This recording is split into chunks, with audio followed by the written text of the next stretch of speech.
First off, if you have any questions throughout the presentation, please feel free to leave those in the chat box. I'll be checking that throughout the presentation to answer any questions you may have.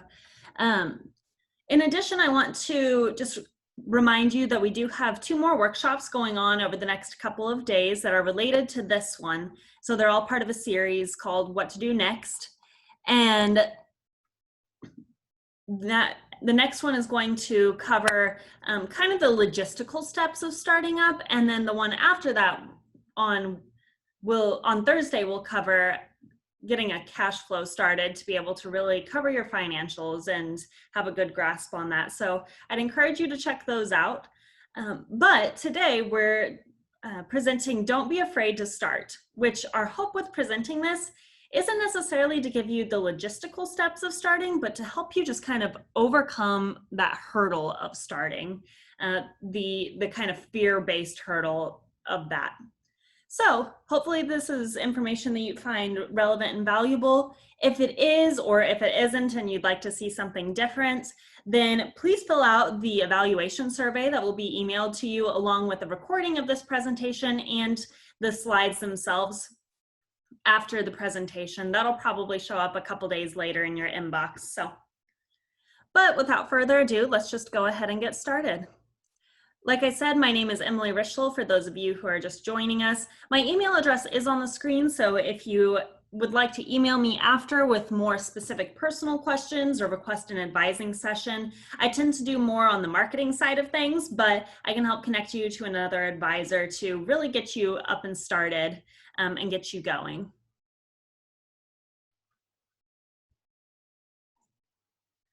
So let me just briefly go over what we do here at the Kansas SBDC.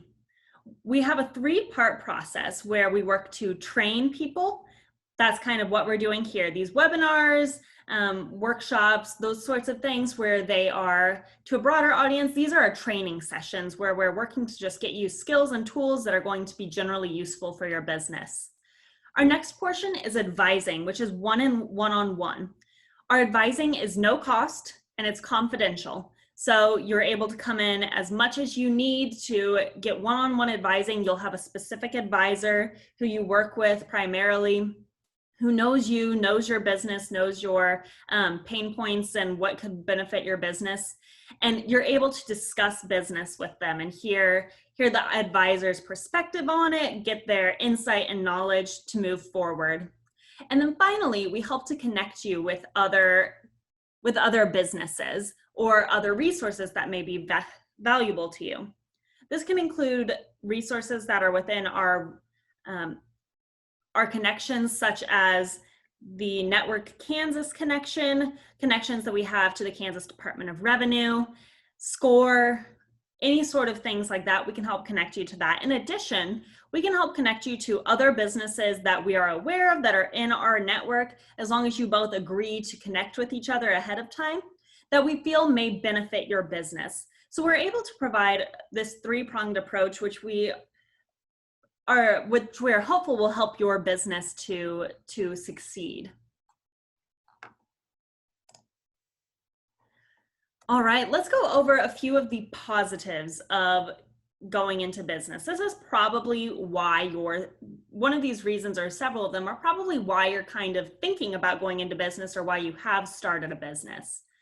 So it's a new thing every day. You're not going to get stuck in a rut when you're an entrepreneur, because there's always a new problem to solve, a new opportunity to go after. You get to switch things up and you get to pursue it yourself, which leads to it's your money.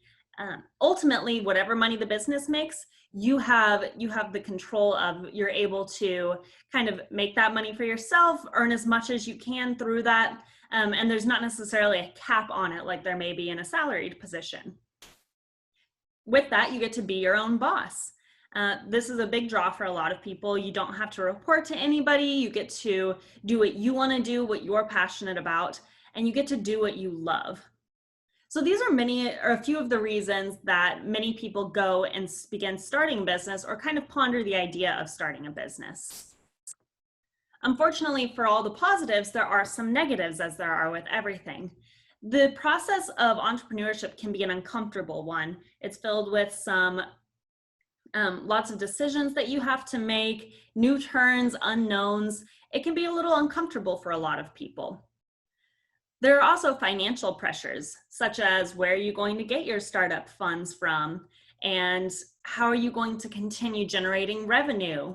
Things like that. There's a lack of stability that's associated with that, where you're not going to get your healthcare plan that you would with perhaps a salaried position. You're not going to be guaranteed a certain paycheck every month. So there's a little bit of a lack of stability there that may occur. Additionally, you may feel a strong drive to go into business, but you just don't know with what idea. You have that entrepreneurial spirit, but you just don't have the $1 million idea quite yet. So these can be some of the negatives or reasons that people don't go into business or choose not to. And a lot of those things can cause fear.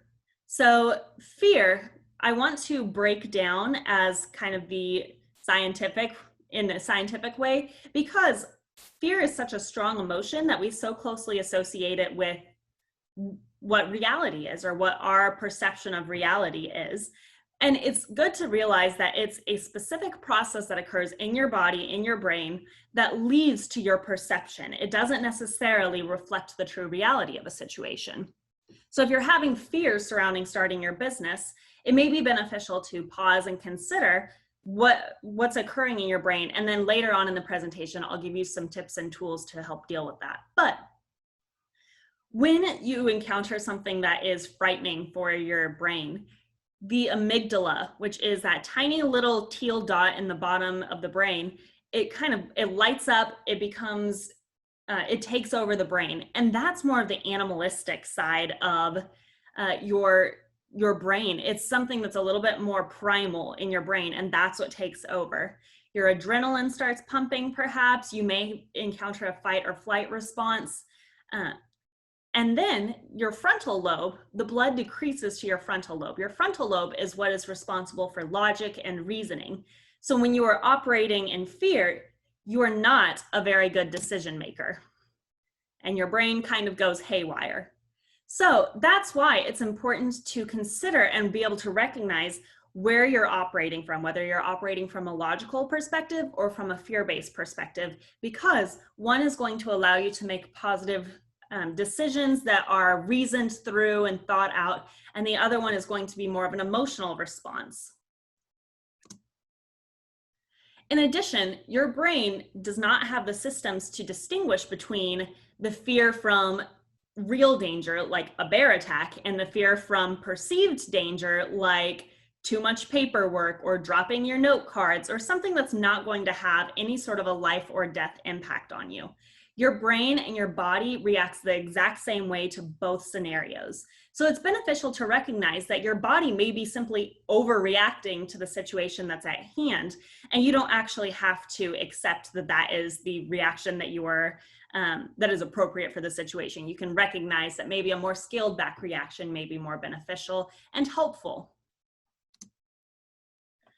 So for the purposes of our presentation today, I'm going to deconstruct fear into 3 different portions. There's lots of theories on fear. There's lots of, scientific evidence behind it. This is essentially just my perspective on it from what I've seen from my clients, but I think that that's quite useful for small business owners because this is speaking directly to the potential fears and hindrances that you may have with starting up. So the 3 aspects of fear that I'm going to be speaking about today are stress or anxiety, making decisions, and organization of your time or productivity. If you can master all 3 of these things, then you will be the most zenned out business owner. Your business will be made and move forward based off of logical decisions, and you are more likely to find success in your business. So starting off with stress, I'm going to give you a few tips and tools for each portion of fear to be able to help you process through it a little bit better and to have tools to reduce that reaction to it to a more appropriate and useful response. So stress or anxiety is based off of a feedback loop. And the specific feedback loop for stress is what you feel and think versus what your behavior is. So if you feel stress or you feel fear, that's going to inform your behavior. You're going to want to leave the situation. You're going to want to fight in the situation. And so this is the way that we think about how we respond to things typically. We think we first have the thought or the feeling, and then our behavior is informed from that and follows. But it works in the opposite direction as well. Your behaviors can inform your thoughts and feelings.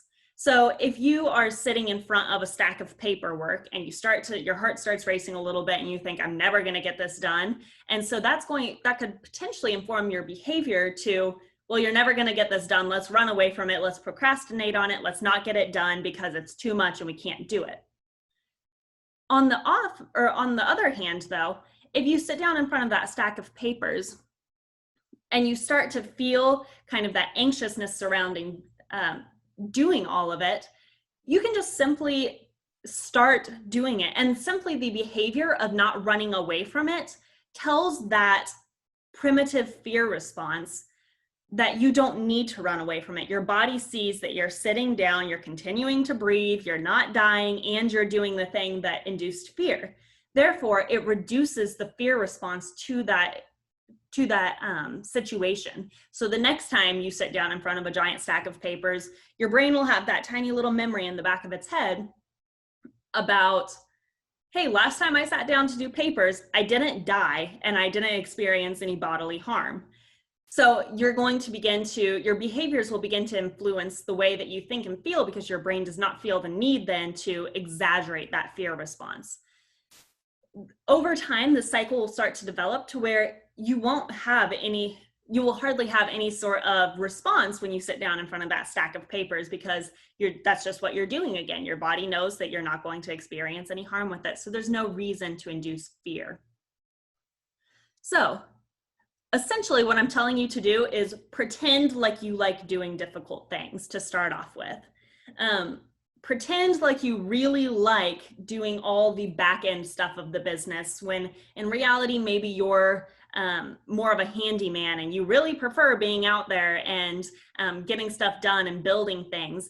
The back end of the business may just be a necessary part of that for you. But if you pretend or trick yourself into thinking you like it, then that will start to inform the way that you respond to it to make you believe you really do like it.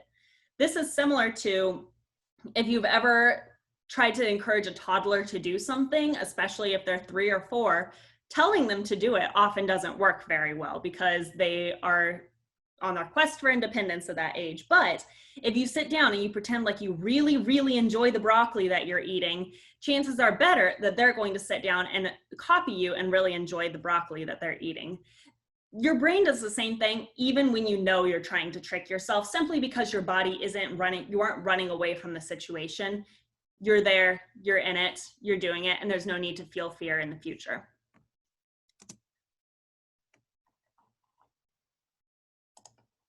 Next, this is a video that I got from School of Self off of YouTube, but do breathing exercises. So this is something that a lot of people kind of scoff at just a little bit, but when you are experiencing a fear response or any sort of a stress, then simply by breathing, you're telling your body that you're not in a situation where you're going to have to start running.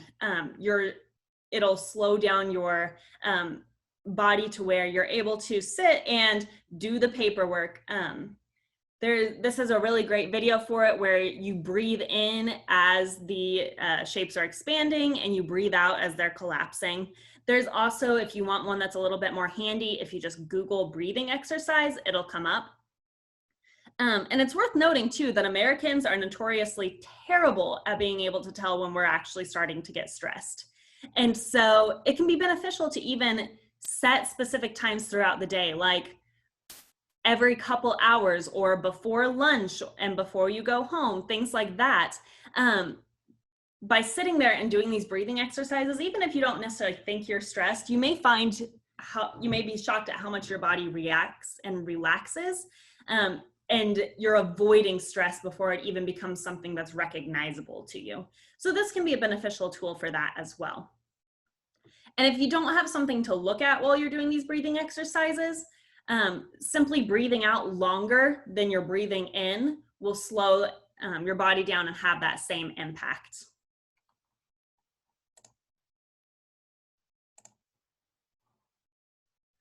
And finally, for a kind of tip and trick for dealing with stress, consider the rule of 2. So when you are finding yourself becoming worried about a situation, maybe about, do I need to get my social media account up and running?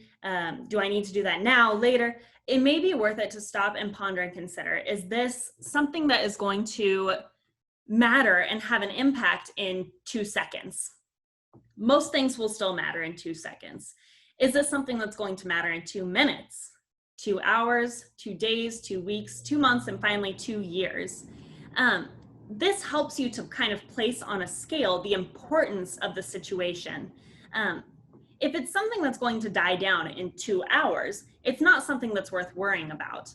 Honestly, if it's something that is going to die down in 2 days or 2 weeks, it's something that's worth being proactive about, but it's not necessarily something that's worth worrying about.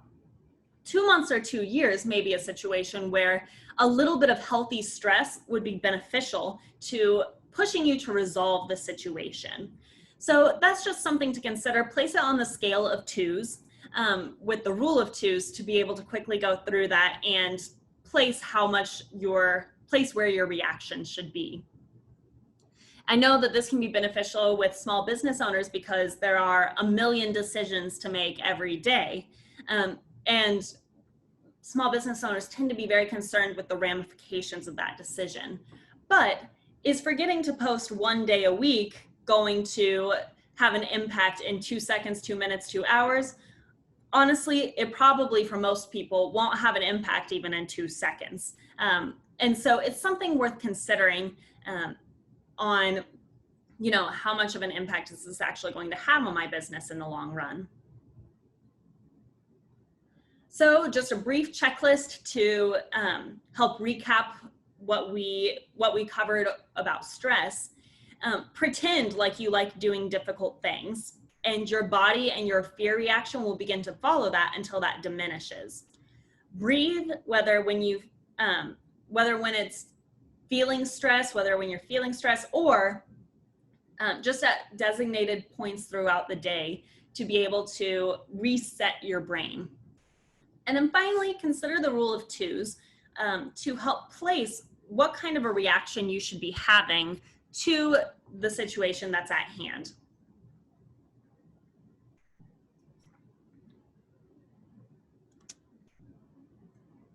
Next, we're going to cover how to make decisions effectively, because like I said, small business owners have to make lots and lots of decisions every day. And to know which decisions are going to be effective in the long run and which ones are potentially going to be a waste of time. So this can be quite difficult because there are always lots of opportunities that are available to small business owners where they may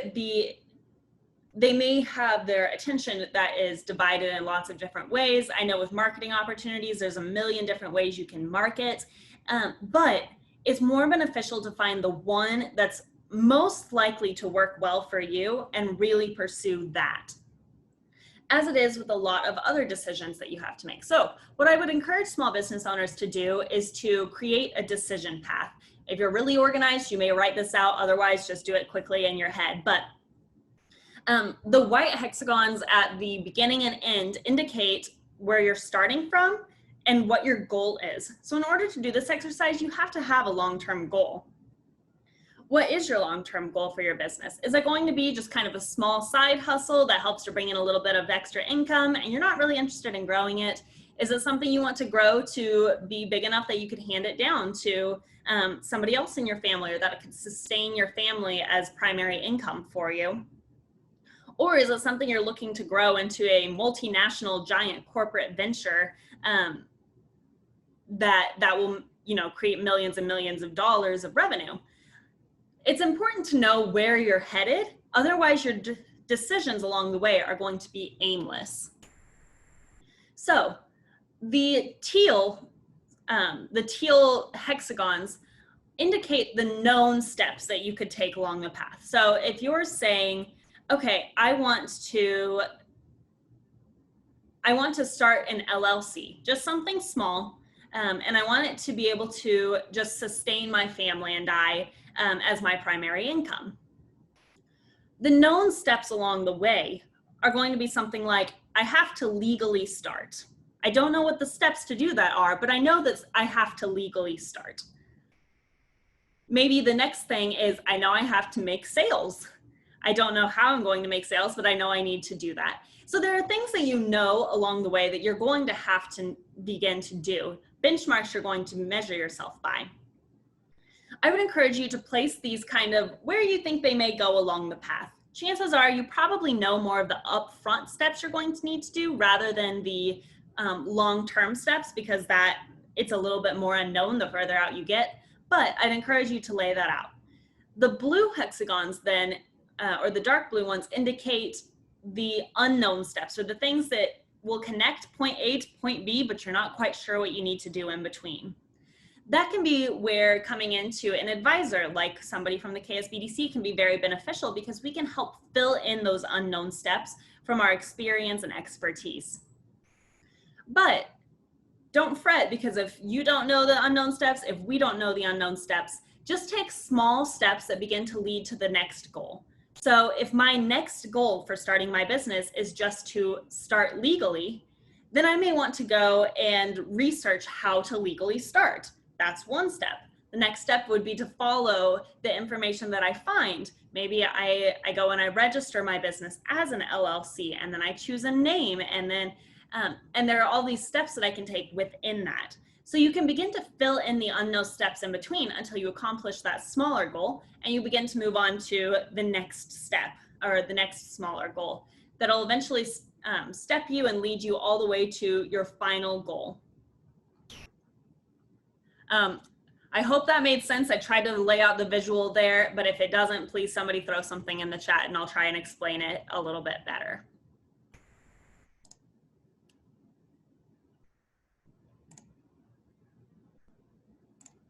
Let's see, looks like we've got a raised hand here. Hello? Hey, go ahead and ask your question. As a sole proprietor, are you allowed to just use your social security number, or do you have to have a federal identification number? So as a sole proprietor, you will be able to use your social security number to receive an EIN, or an employer identification number. But if you're not going to be having employees, you don't actually need an EIN. And so that's not something I would worry about unless you're planning on having employees. In that case, I would almost consider potentially moving to an LLC, because it'll cover some of your liability that's associated with the business. But if you're interested in more information on that, our workshop tomorrow will cover all of that in a lot more detail. Thank you so much. Absolutely. All right, so next up we have rules of thumb, or heuristics as they're formally known. And this is essentially going to be your body's natural decision-making process. So I just want to kind of reaffirm this in this. You know, traditional decision-making theory says that you lay out all the pros and cons of a decision, and you give each a utility number, or like a usefulness number. And so maybe one pro has a lot more weight to you than the con that's associated with it. You add them all up, see which one it lands on, and that's the one you choose. Unfortunately, in real life, there are too many variables to just lay them out on paper like that, and to be able to make an effective decision that way. So I didn't want to give any sort of formal decision-making process, because studies have shown that oftentimes your body's natural intuition and the way your brain works weighs all of those options, all those minute options and factors that impact a decision. It already weighs all of those and makes better decisions based off of just simple rules of thumb, or your natural intuition. So this is also encouragement to not over research things. If you find yourself getting stuck in a research rut where you are just overwhelmed with information, you've gone too far to one side, that is no longer beneficial for you. A little bit of research is beneficial. It informs your decisions, gives you a little bit of a grounding for your rules of thumb or your intuition. But past a certain point, your decisions actually become worse because they are weighing too many factors. There's too much information that you fed yourself for that. So you find yourself in kind of information overload. Take a step back, make one small decision, and move forward. Just, you don't have to make any large decisions altogether, just one small decision to move forward, and trust your own intuition, because likely it's doing a better job of weighing all the factors that are associated with it just naturally than you would be doing trying to really ponder through all of it and write it out in a pro-con list. So the two kind of tips and tricks for the decision-making process will be to form a decision path that allows you to know what your next goal is, and trust your intuition, use general rules of thumb or heuristics as your body naturally has them.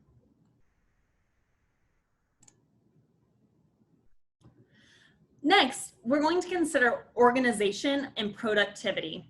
So I called it organization because productivity often comes when you lay out what you're going to be doing, you know what your daily, weekly goals and tasks are, and you're able to efficiently take those on and do them and complete them. Then that's how you make progress. So I figure organization and staying on top of the organization for your business is a really important and valuable skill to have. So one way of doing this is the 4-quadrant model. This is from the 7 Habits of Highly Effective People by Stephen Covey.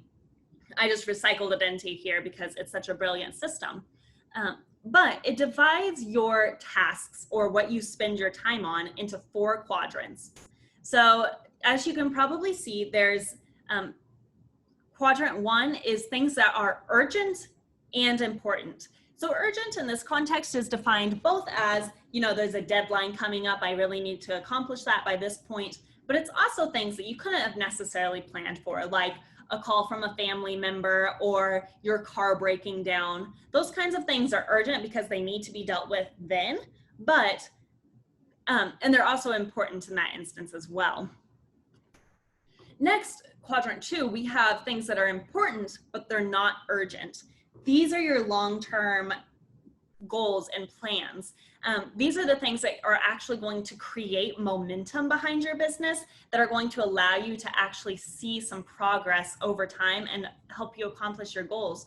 But unfortunately, this quadrant is often the one that is pushed off and done the least because it's not urgent. And it takes hard work often, because doing important things frequently takes hard work. And so quadrant 2, while it's the most important, is also the one that is snuffed the most. Quadrant 3 then is things that are urgent but are not important. This is things that we actually spend a lot of our time doing if we don't know where our goals are or where we're going.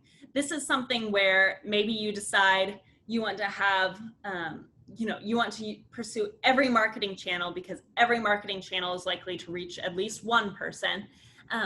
Doing all of those things, staying on top of them, is an urgent matter. It's something you need to continuously be doing, but it's not really important to be doing all of those things, and it's not necessarily helpful to be doing all of those things. And finally, in the 4th quadrant, we have things that are not important and not urgent. This could be something like, scrolling on your phone for several hours. Not something you have to do right then, not something that's going to be beneficial for you to do right then, but something you do nonetheless. So this is free time, essentially, that is non-productive. Understandably, we all have this. We all kind of need that shut off our brain break kind of thing every once in a while. But it's when quadrants 3 and 4 begin to take over your time that you are much less effective and much less efficient in what you're doing. So I would encourage you to break up your to-do list into these 4 quadrants and to label them out, list them out, know what thing falls into what quadrant. Do the things that are urgent and important. Chances are when you're starting off this process, you're going to have a big pileup of things that are urgent and important because most people likely have been living in kind of the crisis management sort of function where you're dealing with things that are urgent and important as they come up, and you don't have time to deal with the things that aren't urgent but are important. So do the things that are urgent and important now, and plan for the things that are not urgent, but they are important in quadrant 2. Then begin doing those as you are able to between quadrant 1 and quadrant 2. Quadrant 3, delegate things that are urgent but are not important, or simply get rid of them if they aren't important. You don't need to be spending your time doing things that aren't important. So either delegate them if they need to be done but aren't terribly important, or just simply eliminate them. And in quadrant 4, work to diminish and eliminate as many of the not urgent, not important tasks that you're doing that may be taking up some of your productive time. The more you can eliminate those things, the more your time is going to be well spent in pursuing beneficial business endeavors.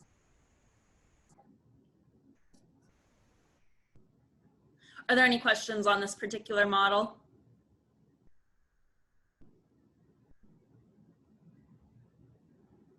All right, great. We'll go ahead and move along then. So next for organization is to determine if you are a bucket person or if you are a divider. So this is adapted from a theory of organization of like stuff organization. So I'll explain it in that way first, because I think that's a little bit more tangible, a little bit easier to grasp. And then we'll transition it to a concept of how you use your time. So bucket organizers are people who like just putting all their stuff in a bucket. Let's say you have all your bathroom products. Do you put everything in a single bucket just so it kind of stays together and stays tidy, but you don't really have the time or energy to divide each thing out like a divider may, and put your products in an individual place because they each have a specific place they go, a specific storage container for each thing, or a divider which separates everything out and you know exactly where that thing goes and it always goes back in that spot. That's kind of the difference between a bucket or a divider. Bucket people are big picture people, divider people are detail oriented. So it's important to consider too, if you also manage your time this way. I'm more of a bucket person. So what I tend to do is I take my big long to-do list and I break it up into 3 or 4 big chunks that are, you know, maybe I'll organize it within that quadrant section. I'll give a label to each chunk. And then I'll say, okay, I have this bucket of time. I have 2 hours to just knock through as many things in quadrant 1 as I can, or I have 2 hours to knock through as many things in quadrant 2 as I can. That's what a bucket person would do. A divider person is going to manage their time on a individual level. So you're going to say, okay, I'm going to spend 30 minutes doing this task, and I'm going to spend 15 minutes doing this task, and then 20 minutes doing this task, so on and so forth. Maybe not quite to that extent of detail, but just for illustrative purposes. So determine if you're more of a bucket person, more of a divider person, somewhere in the middle where there's a mixed system that works for you, and begin to get a grasp on how you understand and use your time. If you're having trouble figuring out which one you may be or how you can use your time most beneficially with these, then we'll go ahead and move on to the next example of how I show how you can actually utilize these to organize your time, and hopefully that will illustrate it a little bit more for you. So after you've determined if you are a bucket person or a detail person, then you're going to systematize your time. So like I said, for bucket people, I'm a bucket person, so I tend to write out a huge long to-do list of my brain dump, but I don't just leave it in a to-do list, because studies show people don't do to-do lists. So don't leave it like that. Take it to the next step and chunk it into 2, 3, 4 sections of things that need to get done. And then, like I you can do it like I do, where you allocate 2 to 4 hours to just try and get through as many items in a section as you can. I like to make it like a competition for myself to see how many I can knock out in each section. And that prevents me from getting too wrapped up in the scheduling of it, because then I spend a lot of time scheduling things out rather than actually doing things. And so by chunking it up like that and allowing myself to just focus on one section at a time, my brain isn't focused on a million other different things that I'm doing. So that's how a bucket person may systematize their time. A detail person may have their Google Calendar out, their Outlook calendar out, and be color coding all the different time slots, including time for travel between appointments, looking for laying out each individual task and to-do list item on their calendar. And that way they know exactly how much they're going to be getting done that day or week. And they're able to manage their time effectively and make sure they're staying on track with that. These are both beneficial systems for organizing, as long as it's a system that you can work with and that you can stick with. If it's something that you're having trouble working and sticking with, it's not necessarily because you're a failure at it. It's because it's probably just not a system that works well for you. So if you try one and it doesn't work well, try switching to the other and see how that works for you. And kind of play around with how you manage your time until you find something that you can get into a routine with and allow you to be more productive, simply because you know what you're going to be doing that time. So the 3 to-do items for organization or productivity are going to be utilizing the 4-quadrant model, deciding whether you are a bucket person or a divider person, and systematizing that so that way your time and energy is spent most effectively doing things that are going to progress your business. So once you can do all of these things, you will have hit that perfect de-stressing, making decisions, getting organized, get rid of fear trifecta that will make you the business entrepreneurship guru that you were always meant to be. So hopefully this was not terribly abstract. Hopefully it was something that was a little bit more tangible with those to-do items. But if you are feeling motivated, like you're ready to do the next steps, but you're just not quite sure what those next steps may be, you're in luck, because we here at the KSBDC specialize in next steps. And so we have coming up over the next 2 days, like I said, 2 webinars, which will help to take you through the next processes. So tomorrow, same time from 12 to 1, we'll be doing a webinar that is starting up and starting right. And so that is essentially going to walk through the SBA guidelines for starting a business. There are 10 of them. You can do them within a week, and allowing that and just walking you through that process. That's a great place if you have any questions about sole proprietorship, LLC. I'd encourage you to tune in. But if you're not able to actually be there during the time that we're presenting these workshops, register anyway, and we can send you the recording of them after. And then on Thursday, Frank Coriego, one of our other advisors, is going to be presenting Sink or Swim, Cash Flow is King. So once your business is started, you want to make sure you're starting from a good, solid financial standpoint. A cash flow is going to be something that's going to help you know what your finances currently are and how much cash you're going to have in and out every month. So it'll project over the next 12 weeks what your cash flow is going to look like, what kind of revenue you're going to have, things like that. So it's very, very good information to have. You'll be provided with some templates for that. And I would highly encourage you, whether you're currently in business or looking to start a business, please go to that workshop, because that's going to provide some really valuable information for you. All right, so we finished up just a little bit early. I will go ahead and open up the floor for any questions that you may have. And then after we do questions, we'll go ahead and wrap up the workshop.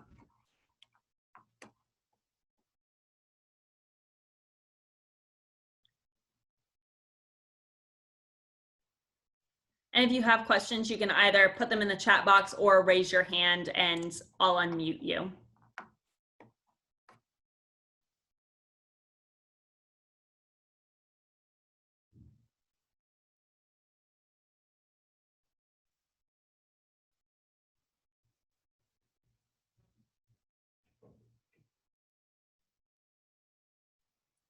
All right. Well, it doesn't look like we have, oh, okay. Somebody just asked, how do you know when you're over researching? If you feel overwhelmed by the research. So research is really good when it's serving you and making decisions, but if research stops